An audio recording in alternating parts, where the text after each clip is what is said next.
एक दिन ऐसा हुआ कि मेरे पति ऑफिस से घर आए तो वह अपने एक दोस्त को भी साथ लेकर आए थे। सर्दियों की शाम थी तो मैंने खाना भी जल्दी बना लिया था। मेरे पति जिस दोस्त को लेकर आए थे उसे मैं पहले से जानती थी, उसका नाम राकेश था। मेरे पति और उनका दोस्त राकेश हॉल में सोफे पर बैठ गए। फिर मैंने दोनों के लिए चाय बनाए और चाय देने गई। फिर वे दोनों चाय पीते पीते बातें करने लगे। लगभग 1 घंटे बाद मेरे पति ने कहा, काजल, आज राकेश हमारे घर ही रुकने वाला है, तो खाना लेकर डाइनिंग टेबल पर आ जाओ। मैंने कहा, ठीक है, अभी खाने की तैयारी करती हूँ। और दोस्तों, मेरा नाम काजल है, आपको तो पता नहीं होगा इसलिए कह दिया। दिखने में तो मैं ऐसी लगती हूँ कि पहली बार में ही दोस्तों का मुझे देखकर ही काम निकल जाए। आप समझ ही गए होंगे कि मैं कैसी दिखती हूँ। फिर मैं खाना लेकर हॉल में टेबल पर रखा और उन दोनों को खाना देकर मैं भी वहीं उनके साथ खाने बैठ गई। वे दोनों अपनी ऑफिस की बातें कर रहे थे। दोस्तों, मेरे पति का नाम मिलन है। थोड़ी देर में हम तीनों ने खाना खा लिया। फिर मेरे पति ने मुझे पीने शराब के लिए लाने को कहा। आपको लग रहा होगा कि खाने के बाद पीना, तो आपको बता दूं, हमारे अहमदाबाद में कभी भी पीना चलता है। जब मैं ड्रिंक्स लेने गई तो मेरे पति ने फिर कहा, काजल सुन, साथ में शतरंज की गेम भी लेते आना। मेरे पति और उनके दोस्त दोनों को शतरंज खेलना बहुत पसंद था। मैं सब लेकर आए तो उन्होंने फिर मुझसे कहा, जा अब एक चादर भी ले आओ और यहाँ बिछा दे। मैं चादर ले आए और हॉल में नीचे बिछा दी। वे दोनों वहाँ बैठकर पीने लगे और साथ में शतरंज खेलने लगे। जैसे जैसे गेम आगे बढ़ती गई, उन दोनों का पीना भी बढ़ता जा रहा था और दोनों को नशा चढ़ने लगा था। फिर वे दोनों कोई भी चीज़ दांव पर लगाने लगे। तब राकेश ने मेरी तरफ इशारा करके मेरे पति से कहा, मैं भी वहीं थी और उनकी गेम देख रही थी। जब उसने मेरी तरफ इशारा किया तो थोड़ी देर मैं चुपचाप खड़ी रही। फिर मैंने अपने पति को साइड में बुलाया और समझाया कि देखो, मैं तुम्हारे दोस्त राकेश को कबड्डी नहीं खेलने दूंगी। पति ने कहा कि ऐसा कुछ नहीं होगा क्योंकि मैं राकेश को जीतने ही नहीं दूंगी, तू टेंशन मत ले। फिर राकेश और मेरे पति मिलन का शतरंज का पहला राउंड शुरू हुआ। देखते ही देखते खेल चालू हो गया। उस समय मैं बहुत घबरा गई थी क्योंकि मेरी इज्जत दांव पर लगी हुई थी। थोड़ी देर गेम चली, मैं अपने पति के बाजू में बैठकर देखने लगी। थोड़ी देर में पहले राउंड में मेरे पति जीत गए। तब मुझे थोड़ी शांति हुई कि चलो मैं बच गई। तब पति ने कहा, देख, मैं कह रहा था ना कि मैं राकेश को जीतने नहीं दूंगी। तुझे मुझ पर विश्वास नहीं था, पर काजल, मैं इस खेल का पुराना खिलाड़ी हूँ, आज तक हारा नहीं हूँ। तब राकेश बोला, ऐसा ही है मिलन, अगर ऐसा है तो चल एक बार फिर खेल लेते हैं। इस बार अगर मैं हार गया तो तुझे अपनी कार दे दूंगा, और मिलन अगर तू हारा तो तुझे तो पता ही है मुझे क्या चाहिए। उसकी बात सुनकर मुझे बहुत डर लगने लगा क्योंकि अब मैं समझ गई थी कि वह हारी हुई बाजी जीतने के लिए नहीं बल्कि मेरे लिए खेल रहा है। मुझे उसकी आंखों में साफ दिख रहा था कि अगर वह जीत गया तो आज मुझे हवा पूरी तरह इस्तेमाल देगा। वह धीरे धीरे मुझे देखकर स्माइल भी दे रहा था, पर मेरे पति को कुछ नहीं दिख रहा था। उन्हें बस राकेश की कार सपनों में दिख रही थी। मेरे पति ने राकेश से कहा, राकेश चल, मुझे ये डील मंजूर है। मैंने बहुत कोशिश की पति को रोकने की, पर मिलन ने मेरी बात नहीं मानी।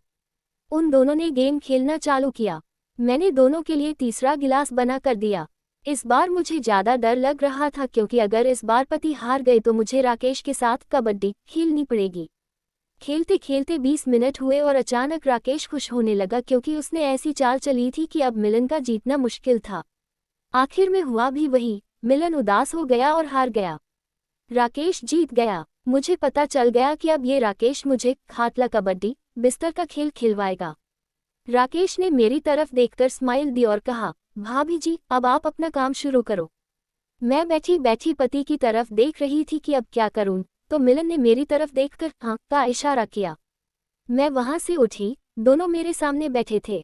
मैं धीरे धीरे कपड़े खोलने लगी। तभी मुझे याद आया कि मेरे वॉलीबॉल अंक तो अंदर से एकदम वैसे ही हैं। मैं उन्हें कवर पहनाना भूल गई हूँ। मैं अपने कमरे की तरफ जाने लगी तो राकेश ने रोक लिया। भाभी, अंदर कहाँ जा रही हो? पहले काम पूरा करो। मैंने कहा, 2 मिनट में आती हूँ, वॉलीबॉल का कवर रूम में पड़ा है, वो ले आऊं। उसने कहा, ठीक है, जल्दी आना। मैं रूम में गई, कवर पहनाया और वापस आई। मुझे बहुत शर्म आ रही थी कि आज पति की वजह से राकेश के साथ यह सब करना पड़ेगा। जब मैं आई तो पति ने आंखों के इशारे से पूछा कि कवर पहन लिया। मैंने भी हाँ कह दिया। राकेश ने पूछा, अरे मिलन, क्या बातें कर रहे हो इशारों में? मैंने कहा, कुछ नहीं, बस ऐसे ही। फिर मैंने कहा, ठीक है भाभी, अब तैयारी करो। मैं उसके सामने सिर्फ वॉलीबॉल और बादाम की कवर अंतःवस्त्र में खड़ी थी। मुझे बहुत शर्म आ रही थी। राकेश मुझे देख रहा था और मैं कुछ कर नहीं पा रही थी। मैंने आंखें नीची कर लीं। तभी पति बोले, काजल एक गिलास और बना। मैंने दोनों को चौथा गिलास दिया, वे पी गए। फिर राकेश बोला, यार मिलन, मुझे अच्छा नहीं लग रहा कि भाभी जी इस हालत में खड़ी हैं। मैं चाहता हूं कि भाभी जी वापस तैयार होकर बैठ जाएं, पर हाँ, उसके लिए एक और चेस गेम खेलनी होगी। अगर इस बार तू हारा तो भाभी जी को वॉलीबॉल और बादाम का कवर सब निकालना होगा। दोनों को फुल नशा हो गया था। मिलन को तो भान ही नहीं था, उसे नींद भी आ रही थी। राकेश बोला, देख मिलन, अगर तू जीत गया तो मैं अभी तेरे अकाउंट में 50,000 रुपये डाल दूंगा। पैसे की शर्त सुनकर पति मान गए। मुझे मिलन पर गुस्सा आया क्योंकि वह खेलने की हालत में नहीं थे। गेम शुरू हुई। थोड़ी देर बाद मैंने देखा कि राकेश फिर खुश हो रहा था। मैं समझ गई कि ये फिर जीतेंगे। गुस्से में मैंने भी एक गिलास पी लिया ताकि मुझे शर्म न आए और मैं अपनी बेइज्जती सह सकूं। 15-20 मिनट बाद गेम पूरी हुई और इस बार भी राकेश जीत गया। वह बोला, भाभी जी, मैं जीत गया हूँ, अब तो कबड्डी खेलनी ही पड़ेगी। मेरे होश उड़ गए। मैंने धीरे धीरे सब खोलना शुरू किया और अब मैं एक अजनबी के सामने वैसी ही खड़ी थी। राकेश ने मेरी तरफ इशारा किया और पूछा, भाभी ये क्या? मैं शर्मा गई। दोस्तों, मेरी शादी को 4 महीने ही हुए थे, हाथ मेहंदी वाले थे और मैं तैयार थी। मिलन वहीं सो गए। राकेश कहने लगा, मिलन भले आराम से यहाँ सोता रहे, हम रूम में चलते हैं और आराम से कबड्डी खेलेंगे। मुझे डर लग रहा था पर राकेश के हाव भाव देखकर मैं जान गई थी कि अब खेल होगा।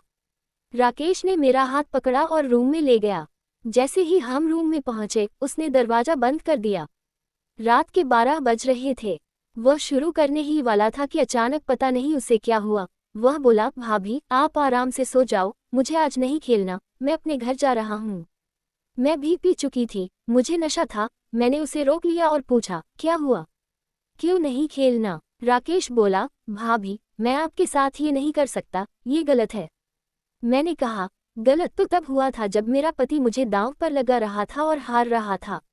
आप वही थे। अब मैं खुद चाहती हूँ कि आप मुझे खाटला कबड्डी खिलवाएं। सच मानिए, मेरे पति ने 6 महीने से मुझे ढंग से नहीं खिलाया है। अब ये गलत हो या सही, आप मुझे खिलाए, ये बात किसी को पता नहीं चलेगी। मैंने उसे पकड़ लिया और कहा, जैसे आपको मजा आए वैसे, बस मुझे ऐसे मत छोड़ो। जब तक मन भरे मुझे हवा इस्तेमाल दो। फिर क्या दोस्तों, पूरी रात सुबह तक अलग अलग दांव चले और उसने मुझे हवा दिया। पति बाहर ही सो रहे थे। सुबह जब मैं उठी तो मुझसे ठीक से चला भी नहीं जा रहा था।